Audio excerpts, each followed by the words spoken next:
ಮಹದೇವಪುರ ಬೀದಿ ಬದಿ ವ್ಯಾಪಾರಿಗಳ ಫುಟ್ಪಾತ್ ತೆರವು ಕಾರ್ಯಾಚರಣೆಯನ್ನು ಸ್ಥಗಿತಗೊಳಿಸಿ ಬೀದಿ ಬದಿ ವ್ಯಾಪಾರಿಗಳ ಹಿತ ಕಾಪಾಡುವಂತೆ ಬೆಂಗಳೂರು ಪೂರ್ವ ಜಿಲ್ಲಾ ಕಾಂಗ್ರೆಸ್ ಬೀದಿ ಬದಿ ವ್ಯಾಪಾರಿಗಳ ಘಟಕದ ವತಿಯಿಂದ ಪೂರ್ವ ಪಾಲಿಕಾ ಆಯುಕ್ತರಿಗೆ ರಮೇಶ್ ಮನವಿ ಸಲ್ಲಿಸಿದರು. ಬೀದಿ ಬದಿ ವ್ಯಾಪಾರಿಗಳ ಅಧ್ಯಕ್ಷರಾದ ತೂಬರಹಳ್ಳಿ ಸತೀಶ್ ಮಾತನಾಡಿ, ಬೀದಿ ಬದಿ ವ್ಯಾಪಾರ ಮಾಡುವ ಸಾಮಾನ್ಯ ಜನರನ್ನ ಒಕ್ಕಲೆಬ್ಬಿಸುವ ಕೆಲಸ ನಿಲ್ಲಿಸಬೇಕು.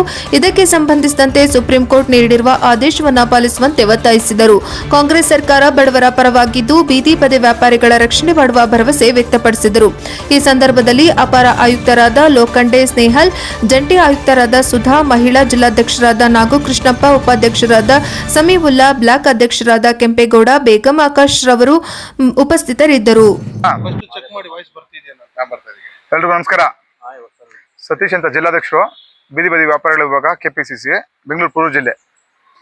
ಇವತ್ತು ಮಾನ್ಯ ಆಯುಕ್ತರಾದ ರಮೇಶ್ ಸಾಹೇಬ್ರನ್ನ ಭೇಟಿಯಾಗಿ ಒಂದು ಮನವಿ ಪತ್ರ ಕೊಟ್ಟಿದ್ದೀವಿ. ನಿನ್ನಿಂದ ಬೀದಿ ವ್ಯಾಪಾರಿಗಳನ್ನ ತೆರವುಗೊಳಿಸ್ತಾ ಇದ್ದಾರೆ. ಈ ಪೂರ್ವ ಜಿಲ್ಲೆ, ಪೂರ್ವ ನಗರ ಪಾಲಿಕೆ ವತಿಯಿಂದ ಏನು ವ್ಯಾಪಾರಿಗಳನ್ನ ತೆಗಿಸ್ತಾ ಇದ್ದಾರೆ, ಅದನ್ನು ಮಾಡಬಾರ್ದು ಅಂತ ಅವ್ರಿಗೆ ಒಂದು ಮನವಿ ಪತ್ರ ಕೊಟ್ಟಿದ್ದೀವಿ. ಯಾಕೆಂತಂದರೆ, ಯಾರು ಬೆಳಗ್ಗೆಯಿಂದ ಸಂಜೆವರೆಗೂ ವ್ಯಾಪಾರ ಮಾಡಿ ಆ ಜಾಗದಲ್ಲಿ ಇರೋದಿಲ್ವಾ, ಪರ್ಮನೆಂಟ್ ಸ್ಟ್ರಕ್ಚರ್ ಮಾಡ್ಕೊಂಡಿರಲ್ಲ, ಅಂಥವ್ರನ್ನ ತೆರವುಗೊಳಿಸ್ಬೇಡಿ. ಯಾರ ಹತ್ರ ಸ್ಟ್ರಕ್ಚರ್ ಮಾಡಿ ಇಟ್ಕೊಂಡಿದ್ದಾರೆ, ಡಬ್ಬಾ ಅಂಗಡಿ ಒಂದು ಇಟ್ಕೊಂಡಿದ್ದಾರೆ, ಒಂದು ಶೆಟ್ ಇಟ್ಕೊಂಡಿದ್ದಾರೆ, ಅಂಥದ್ದನ್ನ ತೆರವುಗೊಳಿಸ್ಕೊಳ್ಳಿ ಅಂತ ನಾವು ಹೇಳಿದ್ದೀವಿ. ನಿಮ್ಮ ಸುಪ್ರೀಂ ಕೋರ್ಟ್ ಆದೇಶ ಏನು ಹೇಳುತ್ತೆ ಅಂತಂದರೆ, ಫುಟ್ಪಾತ್ ಫ್ರೀ ಮಾಡಬೇಕು ಅಂತ ಹೇಳಿದೆ, ಜನ ಓಡಾಡೋಕ್ಕೆ ಮುಕ್ತವಾಗಿ ಅವಕಾಶ ಇರಬೇಕು ಅಂತ ಹೇಳಿದೆ. ಆ ನಿಟ್ಟನ್ನು ನೋಡಿದ್ರೆ ಫುಟ್ಪಾತ್ ಮೇಲೇ ಬಸ್ ಸ್ಟ್ಯಾಂಡ್ ಇದೆ, ಟ್ರಾಫಿಕ್ ಚೌಕಿ ಇದೆ, ಎಲ್ಲನೂ ಫುಟ್ಪಾತ್ ಮೇಲೆ ಇದೆ. ಎಲ್ಲ ತೆರವುಗೊಳಿಸ್ಬೇಕು ಅಂತ ನಾವು ಅವ್ರಿಗೆ ಹೇಳಿದ್ದೀವಿ. ನಮ್ಮ ಮನವಿಗೆ ಸ್ಪಂದನೆ ಕೊಟ್ಟಿದ್ದಾರೆ ಸಾಹೇಬರು. ಏನು ಈಗ ನಡೀತಾ ಇದೆ, ಡ್ರೈವ್ ನಡೀತಾ ಇದೆ, ಫುಟ್ಪಾತ್ ಎನ್ಕ್ರೋಚ್ಮೆಂಟ್ ಡ್ರೈವ್ ನಡೀತಾ ಇದೆ. ಅದರಲ್ಲಿ ಯಾರು ಬೆಳಗ್ಗೆಯಿಂದ ಸಂಜೆವರೆಗೂ ವ್ಯಾಪಾರ ಮಾಡ್ತಾರೆ ಅವ್ರಿಗೆ ಯಾವ ತೊಂದರೆನೂ ಕೊಡಲ್ಲ ಅಂತ ಹೇಳಿದ್ದಾರೆ.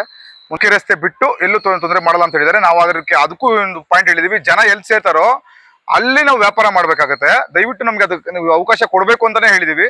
ಅದಕ್ಕಿಂತ ಮುಂಚೆ ನೀವು ವೆಂಡಿಂಗ್ ಝೋನ್, ನಾನ್ ವೆಂಡಿಂಗ್ ಝೋನ್ ಮಾಡಿಬಿಡಿ. ನಾವು ಅಲ್ಲೆಲ್ಲೂ ವ್ಯಾಪಾರನೇ ಮಾಡಲ್ಲ, ID ಕಾರ್ಡ್ ಕೊಟ್ಬಿಟ್ಟು ನಮ್ಗೆ ವೆಂಡಿಂಗ್ ಝೋನ್ ಮಾಡ್ಕೊಟ್ಬಿಡಿ. ನಾವು ಅಲ್ಲಿ ಎಲ್ಲಿ ವ್ಯಾಪಾರ ಮಾಡಬೇಕು ಅಂತ ನಮ್ಗೆ ಹೇಳ್ಬಿಡಿ, ಅಲ್ಲಿ ನಾವು ವ್ಯಾಪಾರ ಮಾಡ್ತೀವಿ ಅಂತ ನಾವು ಹೇಳಿದ್ದೀವಿ ಅವ್ರಿಗೆ. ಅವ್ರಿಗೆ ಈ ವರ್ಷ 300 ಜನ ಸಾಯ್ತಾ ಇದ್ದಾರೆ ಫುಟ್ಪಾತ್ ಎನ್ಕ್ರೋಚ್ಮೆಂಟ್ ಆಗಿರೋದ್ರಿಂದ ಅಂತ ಹೇಳಿದ್ರು. 30% ಜನ ಸಾಯ್ತಾ ಇದ್ದಾರೆ ಅಂತ ಹೇಳಿದ್ರು. ನಾವು ಹೇಳ್ತಿರೋದು, ಫುಟ್ಪಾತ್ ಎನ್ಕ್ರೋಚ್ಮೆಂಟ್ ಬರೀ ವ್ಯಾಪಾರಿಗಳಿಂದ ಅಲ್ಲಿ ಸಾಯ್ತಿಲ್ಲ, ಅದಕ್ಕೆ ಅರ್ಬನ್ ಪ್ಲಾನಿಂಗ್ ಸರಿಯಾಗಿಲ್ಲ ಅಂತ ಒಂದು ಮೇಜರ್ ಕಾರಣ ನಾನು ಕೊಡ್ತೀನಿ. ಯಾವ ಒಂದು ಸಿಟಿ ಡೆವಲಪ್ ಆಗ್ಬೇಕಾದ್ರೆ ಒಂದು ಪ್ಲಾನಿಂಗ್ ಇರೋದಿಲ್ಲ, ಆವಾಗ ಈ ಥರ ಆಕ್ಸಿಡೆಂಟ್ಸ್ ಆಗ್ತವೆ. ಫುಟ್ಪಾತ್ ಮೇಲೆ ಎಲ್ಲಾನು ಫುಟ್ಪಾತ್ ಮೇಲೆ ಇದೆ, ಅಂಗಡಿಗಳು ಮಾತ್ರ ಇಲ್ಲ.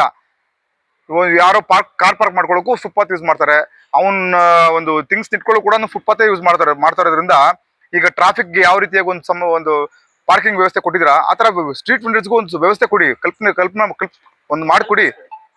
ಆವಾಗ ನಮ್ಗೆ ಒಂದು ಸಮಸ್ಯೆ ಆಗಲ್ಲ. ನಾವು 2014 ಕಾನೂನು ಪ್ರಕಾರ ಏನಿದೆಯೋ ಆ ಪ್ರಕಾರವಾಗೇ ನಾವು ಮನವಿ ಮಾಡ್ಕೊಳ್ಳೋಕ್ಕೆ ಎಲ್ಲ ರೆಡಿ ಆಗಿದ್ದೀವಿ. ನಮಗೆ ಇವತ್ತು ನಾಳೆ ಒಳಗಡೆ ಮಾನ್ಯ ಮುಖ್ಯಮಂತ್ರಿ DK ಶಿವಕುಮಾರ್ ಸಾಹೇಬರು ಮತ್ತೆ ನಗರಾಭಿವೃದ್ಧಿ ಸಚಿವರಾದಂತಹ ಕೃಷ್ಣ ಬೈರೇಗೌಡ ಸಾಹೇಬ್ರನ್ನ ಭೇಟಿ ಆಗ್ತಾ ಇದ್ದೀವಿ. ರಾಜ್ಯಾಧ್ಯಕ್ಷರಾದಂಥ ನಮ್ಮ ರಂಗಸ್ವಾಮಿ ಸಾಹೇಬರು, ಕಾವ್ಯಶ್ರೀ ಮೇಡಮ್ ಅವರ ನೇತೃತ್ವದಲ್ಲಿ ನಾವು ಇವತ್ತು ನಾಳೆ ಭೇಟಿ ಆಗ್ತಾ ಇದ್ದೀವಿ. ಅವ್ರಿಗೆ ಮನವರಿಕೆ ಮಾಡ್ಕೊಡ್ತಾ ಇದೀವಿ. ಫಸ್ಟು ಯಾವ ರೀತಿ ಸಮಸ್ಯೆ ಆಗ್ತದೆ, ಯಾವ ರೀತಿ ಮಾಡಬೇಕು ಅನ್ನೋದನ್ನ ನಾವು ಹೇಳ್ಕೊಡ್ಬೇಕಾಗಿದೆ. ಅವರು ಸಹಿತ ಎಲ್ಲೂ ನಾವು ಬೀದಿ ವ್ಯಾಪಾರಿನ ತೆರವುಗೊಳಿಸ್ಬೇಕು ಅಂತ ಎಲ್ಲೂ ಹೇಳಿಲ್ಲ. ಅವ್ರು ಹೇಳಿದ್ದು ಫುಟ್ಪಾತ್ ಎನ್ಕ್ರೋಚ್ಮೆಂಟ್ ಅಂದ್ರೆ ಪಾರ್ಕಿಂಗ್ ಆಗ್ಬೋದು ಅಥವಾ ಬೇರೆ ಇನ್ನಿತರ ಇದಾಗ್ಬೋದು, ಬಟ್ ವ್ಯಾಪಾರಿಗಳನ್ನಂತ ಎಲ್ಲೂ ಅವರು ಸ್ಪೆಸಿಫೈ ಮಾಡಿ ಹೇಳಿರಲಿಲ್ಲ. ಸೊ ನಾವು ಇನ್ನೊಂದ್ಸರಿ ಅವ್ರಿಗೆ ಗಮನಕ್ಕೆ ತರಿಸಿ ಅವ್ರಿಗೆ ಮನವರಿಕೆ ಮಾಡ್ಕೊಡ್ತೀವಿ.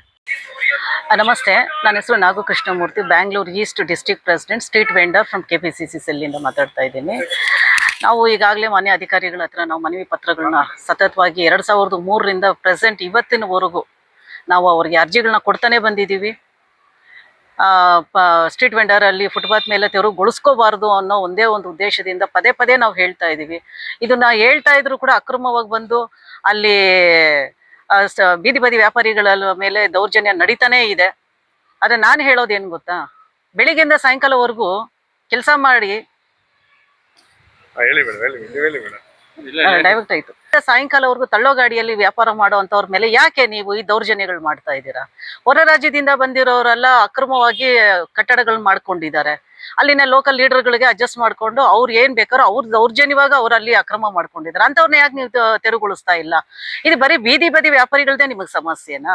ಆಮೇಲೆ ಇನ್ನೊಂದು ಹೇಳಿದ್ರು ಆಕ್ಸಿಡೆಂಟ್ ಅಂತ. ಇದು ಖಂಡಿತ ಆಕ್ಸಿಡೆಂಟ್ ಅಲ್ಲ ಸರ್. ಯಾರು ಆಕ್ಸಿಡೆಂಟ್ ಆಗೋದಕ್ಕೋಸ್ಕರ ಬಂದು ಬೀದಿ ಬದಿ ವ್ಯಾಪಾರಿಗಳು ನಿಲ್ಲಲ್ಲ. ಇದು ಅವ್ರ ಉದ್ದೇಶ ಏನಂದ್ರೆ ಒಂದು 500 ರೂಪಾಯಿ ಸಿಕ್ತಾ, ಒಂದು 300 ರೂಪಾಯಿ ಸಿಕ್ತಾ ಆ ಜೀವನ ಕಳಿಯಂತವ್ರು. ಅವ್ರೇನ್ ಇರೋರು ಅಲ್ಲ. ಫಸ್ಟ್ ಹೊರ ರಾಜ್ಯದಿಂದ ಬಂದಿದಾರಲ್ಲ, ಅಕ್ರಮವಾಗಿ ಇಲ್ಲಿ ಕಟ್ಟಡಗಳು ಕಟ್ಕೊಂಡಿದಾರಲ್ಲ, ಅವ್ರನ್ನ ತೆರವುಗೊಳಿಸಿ. ಆಮೇಲೆ ಬಂದು ಈ ಬೀದಿ ಬದಿ ವ್ಯಾಪಾರಿಗಳು ಏನ್ ಹೇಳ್ತಾರೆ, ಅವ್ರದೇ ಆದ ಒಂದು ಸಮಸ್ಯೆಗಳಿದೆ. ಅವ್ರೊಂದು ವ್ಯಾಪಾರ ಮಾಡ್ಬೇಕಾದ್ರೆ ಹೊರಗಡೆಯಿಂದ ಬಡ್ಡಿ ತರಬೇಕು, ಸಾಲ ಮಾಡಬೇಕು, ಅದನ್ನ ಅವ್ರು ಅನುಸರಿಸ್ಕೊಂಡು ಹೋಗ್ಬೇಕು. ಅದನ್ನ ಹಾಗಿರೋವಾಗ ಆ ದಿನ ವ್ಯಾಪಾರ ಆದ್ರೆ ಅವ್ರಿಗೆ ಒಂದ್ 4 ಕಾಸು, ಆಗ್ಲಿಲ್ಲ ಅಂದ್ರೆ ಅದನ್ನ ಅವ್ರು ವೇಸ್ಟ್ ಆಗ್ಬೇಕಾಗುತ್ತೆ. ಅಂತದ್ರಲ್ಲೂ ಏನೋ ಒಂದ್ ಮಾರಿ ಜೀವನ ಮಾಡೋಣ, ಅವರು ಸಂಸಾರ ನಡೆಸ್ಬೇಕು ಅನ್ನೋದು ಒಂದು ಉದ್ದೇಶ. ಈಗ ನಾವು ತರಕಾರಿಗೆ ಮಾರ್ಕೆಟ್ಗೆ ಹೋಗ್ಬೇಕು ಅಂತೀವಿ, ನಾವ್ ಒಂದ್ 500 ರೂಪಾಯಿ 600 ರೂಪಾಯಿ ತರಕಾರಿಗೋಸ್ಕರ ಮಾರ್ಕೆಟ್ ಖಂಡಿತ ಹೇಳ್ತಿದ್ದೀನಿ. ಇದು ಸರ್ಕಾರ ಗಮನಕ್ಕೆ ನಾವು ತಗೊಂಡ್ ಹೋಗ್ತಾ ಇದೀವಿ.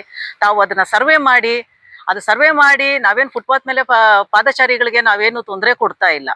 ಆದ್ರೆ ನೀವು ತೆರವು ಮಾಡ್ತಾ ಇರೋದು ಯಾರನ್ನ ಅನ್ನೋದನ್ನ ಸ್ವಲ್ಪ ಗಮನ ತಗೊಂಡು ಅದನ್ನ ಗಮನಿಸ್ಬೇಕು ಅಂತ ನಾನು ಕೇಳ್ಕೊಂತೀನಿ. ಬೀದಿ ಬದಿಯವ್ರನ್ನ ನೀವು ತೆರವುಗೊಳಿಸ್ತೀರಾ, ಹಾಗಂತ ಎಲ್ಲಿ ಮಾಡಕ್ಕಾಗುತ್ತೆ ಅವ್ರ ವ್ಯಾಪಾರ? ಅವ್ರು ಹೇಳ್ತಾರೆ ಆ ಕಡೆ ಹೋಗಿ ಇಷ್ಟು ಅಡಿ ಬಿಟ್ಟು ನೀವು 10 ಅಡಿ ಬಿಡಿ, 15 ಅಡಿ ಬಿಡಿ ಅಂತಾರೆ. ಅಲ್ಲಿ ಹೋಗಕ್ ಹೋದ್ರೆ ಅಲ್ಲಿ ಬಂದು ಫುಟ್ಪಾತ್ ಇರುತ್ತೆ, ಓಕೆನಾ? ಅಲ್ಲಿ ಹೋಟೆಲ್ಸ್ಗಳಿದೆ, ಪಾರ್ಕಿಂಗ್ಗಳಿದೆ, ಪಾರ್ಲರ್ಗಳು ಮಾಡ್ಕೊಂತಾರೆ, ಚೇರ್ಗಳು ಹಾಕ್ತಾರೆ, ಸಾಯಂಕಾಲ ಸ್ನಾಕ್ಸ್ಗಳು ಹಾಕ್ತಾರೆ. ಇಂಥವ್ರನ್ನ ಯಾಕೆ ನೀವು ತೆರವು ಮಾಡಿಸಲ್ಲ? ದಯವಿಟ್ಟು ನಾನು ಸರ್ಕಾರ ಗಮನಿಗೆ ನಾನು ಮುಖ್ಯಮಂತ್ರಿಗಳ ಹತ್ರ ಕೇಳ್ಕೊಂಡಿದ್ದೆ, ಸರ್ ದಯವಿಟ್ಟು ಇದನ್ನ ತನಿಖೆ ಮಾಡಿ ಆದಷ್ಟು ಜನ ಬಡವ್ರ ಪರ ಬನ್ನಿ. ಅಕ್ರಮವಾಗಿ ಯಾರು ಕಟ್ಟಡ ಕಟ್ಕೊಂಡಿದ್ರೆ ಅದನ್ನ ತೆರವು ಮಾಡಿ. ಇದು ನ್ಯಾಯ ಎಲ್ರಿಗೂ ಒಂದಾಗಿರ್ಬೇಕು ಅಂತ ನಾನು ಕೇಳ್ಕೊಂತೀನಿ.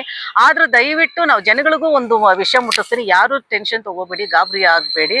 ನಿಮ್ಮ ವ್ಯಾಪಾರ ನೀವು ಮಾಡ್ತಾ ಇರಿ.